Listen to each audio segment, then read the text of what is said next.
আস্ত রসুনের মুরগির মাংস রান্না। এটা খুলনা অঞ্চলের বেশ একটা ফেভারিট খাদ্য। আর আস্ত রসুন দিয়ে আর চুই জাল দিয়ে মাংস রান্না করলে টেস্টটা হচ্ছে অসাধারণ হয়ে থাকে।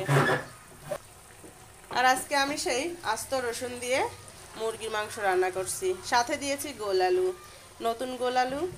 আর গোল আলু এখনকার শীতের দিনে আমরা জানি সবাই যে নতুন গোল আলু ওঠে, আর এই গোল আলুগুলো খেতে অনেক টেস্টফুল হয়। আর সাথে হচ্ছে এই দেখুন মুরগির রান, এটা আমার মামামের ফেভারিট খাদ্য, ও এটাকে ললিপপ বলে। আর আজকে এটাই হবে ওর জন্য খাবার। সারাদিন প্রায় নুডলসই খেয়েছে, 2-3 বার যা খেয়েছে নুডলস খেয়েছে। এখন হচ্ছে বিকেল, এখন হবে ওর জন্য এই আস্ত রসুন দিয়ে মুরগির মাংস ঝোল। রেসিপিটা কিন্তু অসাধারণ। আর রসুন কিন্তু হার্টের জন্য বিশেষ কার্যকারী একটা উপাদান। আর এটা রসুনটা আমরা জানি যে রসুনের ক্ষতির চেয়ে উপকার বেশি।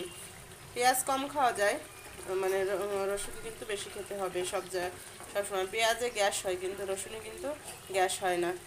আর আজকে এই রান্নাটি করলাম। বন্ধুরা কেমন লাগছে অবশ্যই কমেন্টস জানাবেন। আর যারা চ্যানেলে নতুন, চ্যানেলটি সাবস্ক্রাইব করে বেল আইকনটি বাজিয়ে দিবেন। ঠিক আছে, তো এখন নামানোর পালা। রেসিপিটা নামিয়ে মাম্মামকে ভাত খেতে দেব।